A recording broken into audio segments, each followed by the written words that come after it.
Mes chers amis internautes, est-ce que vous connaissez l'avion qui s'appelle le Tudor? Pas forcément. Si vous connaissez, c'est que vous êtes quand même assez expert.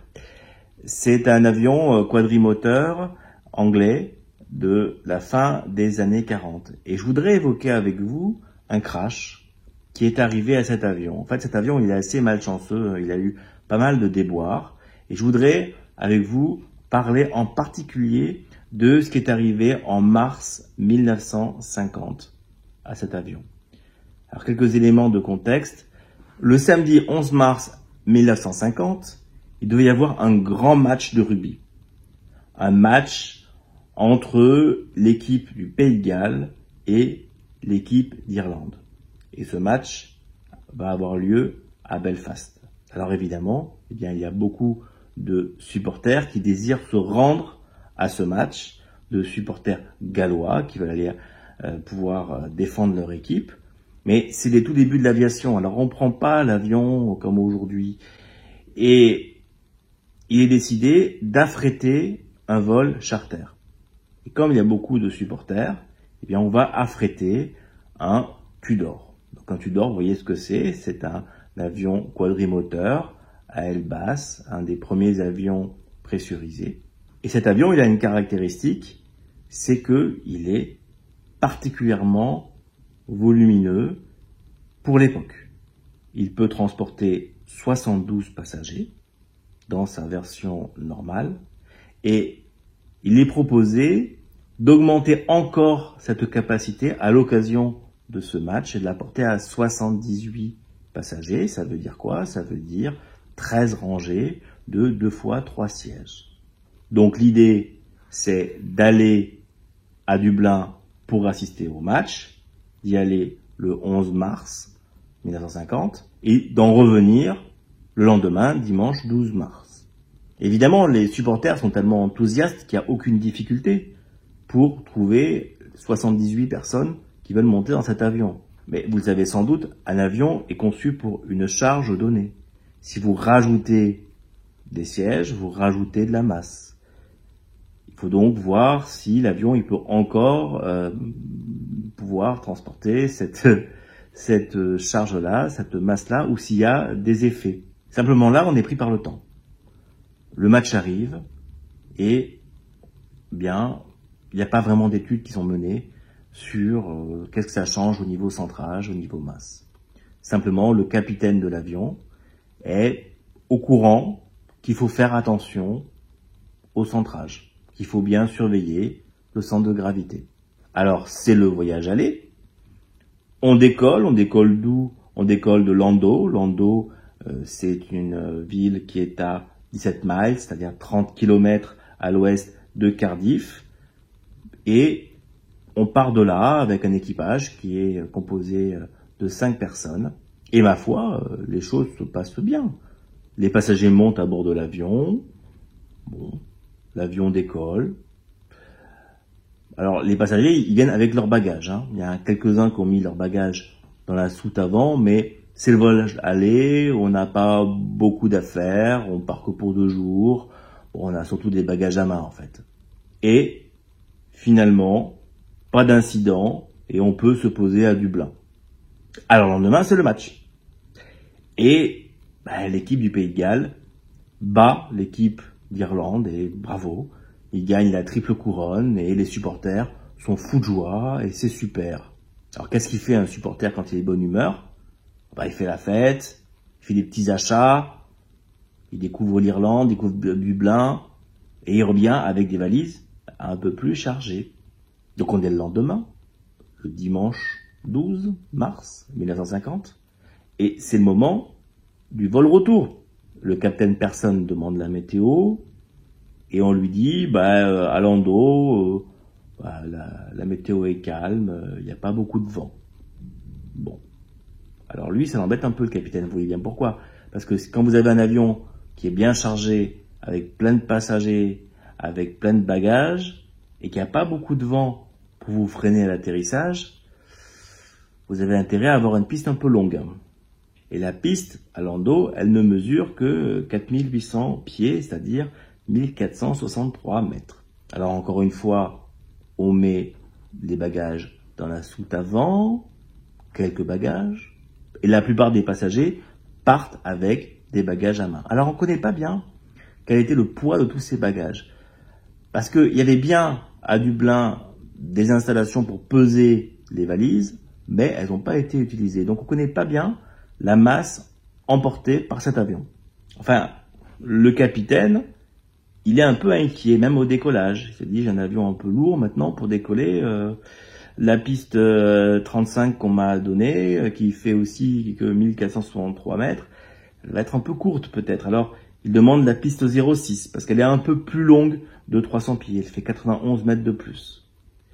Mais enfin bon, le décollage se passe normalement. Et finalement, le vol retour se passe au mieux, un peu comme le vol de l'aller. Pas d'incident particulier. Alors, il faut imaginer qu'à l'époque, l'avion, c'est pas quelque chose de courant. Alors, les supporters dans l'avion, qu'est-ce qu'ils font? Ils sont contents, puis ils ont gagné. Alors, ils détachent leur ceinture de sécurité, puis ils vont parler avec les voisins. Ils font un peu la fête, ils font un peu les fous. C'est super.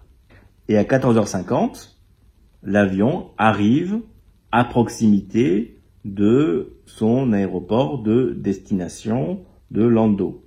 On lui indique que la piste en service est la 28 et il rejoint le circuit à 1000 pieds. Le vent est calme, 10 à 15 nœuds du 280 degrés. Visibilité 15 miles. Donc l'avion se met au vent arrière et on l'aperçoit tourner en base. Et ça y est, il est aligné en finale. Il est à 2 miles du seuil de piste et il a une hauteur d'environ 500 pieds. Bref, l'approche, elle paraît normale. Bon, elle est un peu basse, mais elle paraît à peu près normale. Le train d'atterrissage est sorti, les volets également.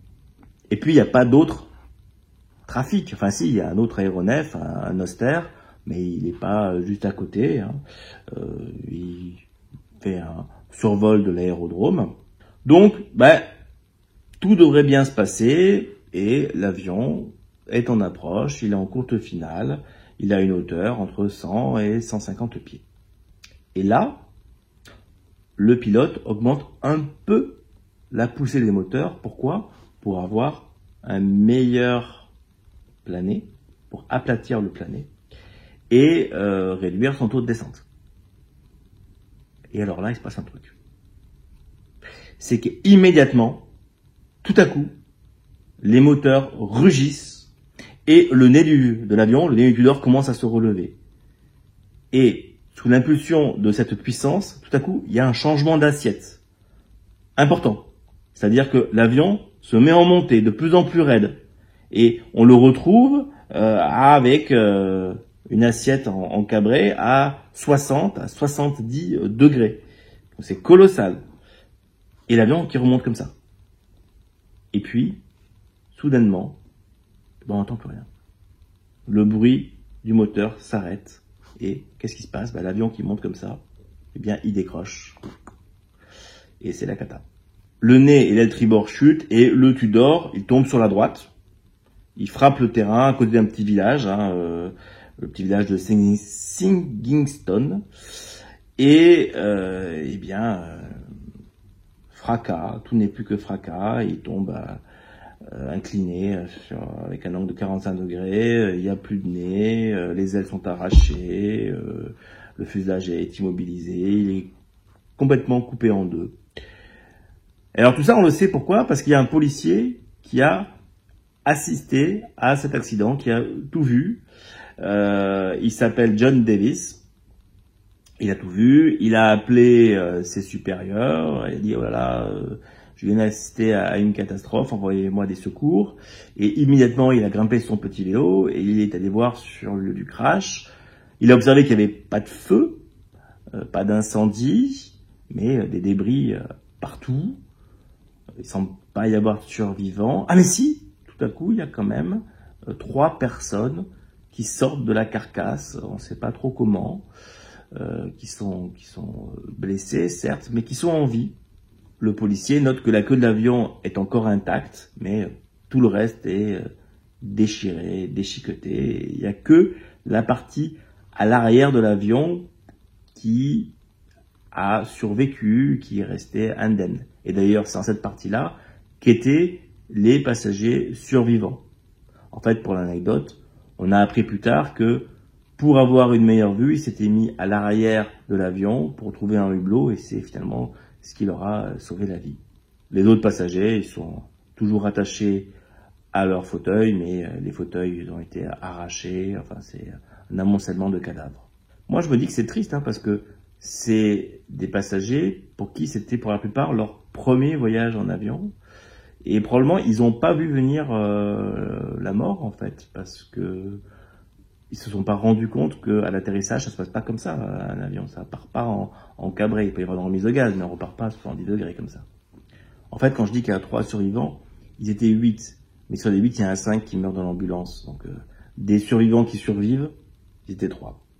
Bon, alors, qu'est-ce qui s'est passé? Qu'est-ce qu'a montré l'enquête? Tout d'abord, il n'y a pas eu de dysfonctionnement de l'avion en tant que tel. Les moteurs semblent avoir fonctionné normalement, les gouvernes aussi. Les magnétos étaient à l'arrêt, ce qui veut dire qu'ils ont été coupés par l'équipage, ce qui veut dire que l'équipage savait qu'il allait y avoir un impact au sol, et donc ils ont eu le temps de couper les magnétos, mais surtout, on a retrouvé le plan de charge. C'est-à-dire que on s'est rendu compte qu'avec une telle charge de 78 passagers et avec leurs bagages, eh bien, il aurait fallu mettre les bagages dans la soute différemment. Le problème, c'était pas tellement la masse totale de bagages, c'était leur répartition. Alors, comment a-t-on pu se tromper autant? Peut-être, peut-on incriminer le pilote, de toute façon il n'est plus là, c'était un jeune pilote, il avait 25 ans, et il n'a peut-être pas compris que cette question de centrage qui rendait l'avion complètement instable, eh bien, pouvait avoir les conséquences fatales qu'on a vues. Et peut-être aussi qu'on n'a pas été assez directif avec les passagers. Les survivants ont raconté que, au départ, il avait été demandé aux passagers de mettre leurs bagages à l'avant. Mais les passagers préféraient garder leurs effets personnels avec eux et on n'a pas assez insisté. Ce qui fait que le centrage a été trop arrière. Alors ces problèmes de centrage, on les a particulièrement à basse vitesse.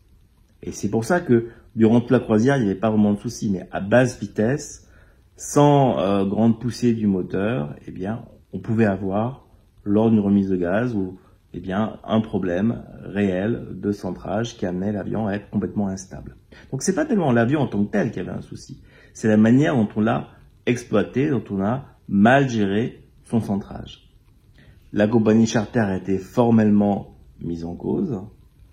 On l'a accusé de ne pas avoir respecté les normes de centrage. Ceci dit, elle a continué à exercer durant toutes les années 50.